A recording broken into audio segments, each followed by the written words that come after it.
Shri sigma hospital కాళిల్వాడి Nizamabad గుండె మరియు రక్తనాళ వ్యాధులకు చికిత్స అందిస్తూ ఉన్నారు.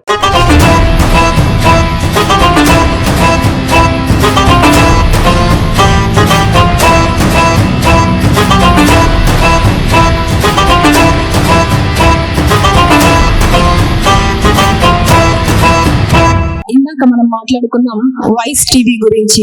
మరి వాయిస్ టీవీ వెన్నెముకని కూడా ఇందాక గుర్తు చేసుకున్నాం. శ్రీ నల్ల శ్రవణ్ కుమార్ గారు, అదేవిధంగా రమ్యకృష్ణ గారు.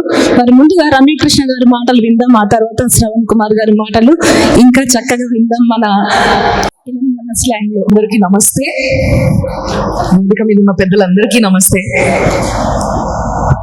సుమన్ టీవీ, నేను సుమన్ టీవీలో ఉద్యోగం పనిచేసి సంవత్సరం అవుతుంది. ఒక సంవత్సరం పనిచేసిన సుమన్ టీవీకి. నాకు 13 ఏళ్ల మీడియా ఎక్స్పీరియన్స్ లా సుమన్ టీవీ డెఫినెట్ గా ఒక పెద్ద స్టెప్ అని చెప్పాలి. అంటే శాటిలైట్ లో TV9 ఎట్లనో డిజిటల్ లో సుమన్ టీవీ అలాంటిది. అండ్ సుమన్ టీవీ అధినేత సుమన్ గారు ఈ రోజుకి కూడా చాలా ఆప్యాయంగా మాట్లాడతాడు. ఆయన బర్త్డేస్ ఉంటే కాల్ చేస్తారు, వాయిస్ టీవీ గురించి మాట్లాడడానికి ఫోన్ చేస్తారు. సో చాలా ఫ్రెండ్లీ నేచర్ ఉన్న ఒక మంచి place to work with Suman TV అనేది.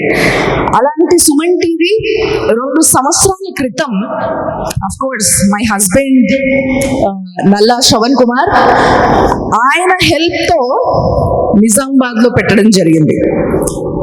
సో ఆయన అనుకున్నందుకు ఈ రోజు సుమన్ టీవీ ఇక్కడ ఉంది అనేది తలుచుకుంటే చాలా సంతోషం అనిపిస్తుంది. ఎందుకంటే today Suman TV is here and Nizamabad ప్రజలందరికీ ఎటువంటి కన్సర్న్ ఉన్నా మీడియాకి ఇది తెలియజేయాలి అనేది ఏదన్నా కూడా Suman TV is always there అనేది ఆలోచిస్తే చాలా మంచిగా అనిపిస్తుంది. ఎందుకు అని అంటే సుమన్ టీవీ ద్వారా మీరు ఇండియాని చాలా ఫాస్ట్ గా రీచ్ అవ్వచ్చు.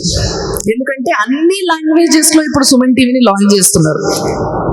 సో సుమన్ టీవీలో వర్క్ చేసిన తర్వాత కొన్ని రోజులకి లైక్ 1 year తర్వాత మేము వాయిస్ టీవీ అని నేను మా హస్బెండ్ మా సొంత ఛానల్ని పెట్టుకోవడం జరిగింది.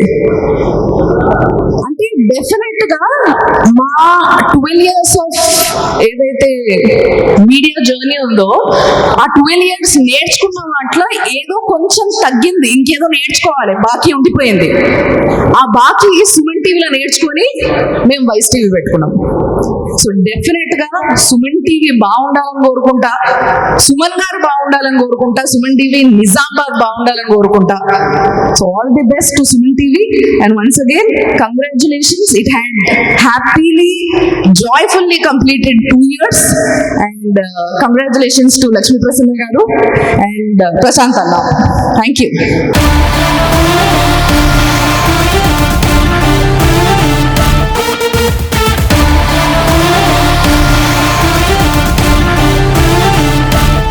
సుమన్ టీవీ 2nd anniversary కోసం వచ్చేసిన అతిథులందరికీ, సభ మీద ఉన్న పెద్దలందరికీ నమస్కారం. 13 years ఆల్మోస్ట్ మేజర్ అన్ని ఛానల్స్ లో వర్క్ చేసాం మేము.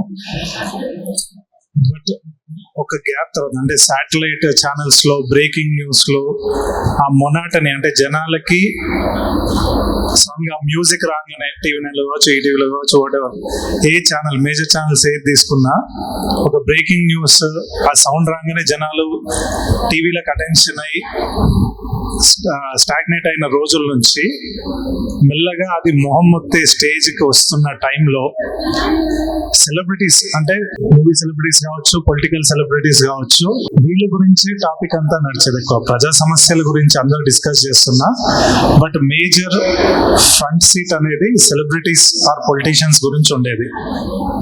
కానీ Suman TV is on board. ఎప్పుడైతే సుమన్ టీవీ డిజిటల్ మీడియాలోకి వచ్చిందో కోవిడ్ టైం నుంచి సామాన్యుడిని సెలబ్రిటీ చేసిన ఏకైక ఛానల్ సుమన్ టీవీ.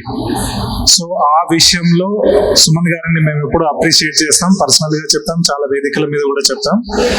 సో సామాన్యుడి వాయిస్ అనేది వాళ్ళ మోటో అండ్ దాని మీద నిలబడుతూ అలాగే వచ్చారు.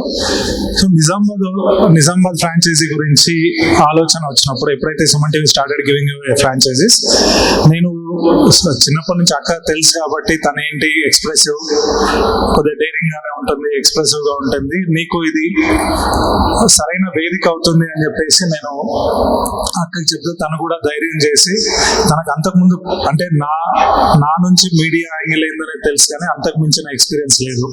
అయినా నేను ఒక మాట చెప్పగానే సరే ప్రయత్నిద్దాం, ఎందుకు మనం డేర్ చేయకూడదు అని చెప్పేసి తను ఈ రంగంలోకి దిగింది. చాలా ఆటుపోట్లు, అంత ఈజీగానే కాదు.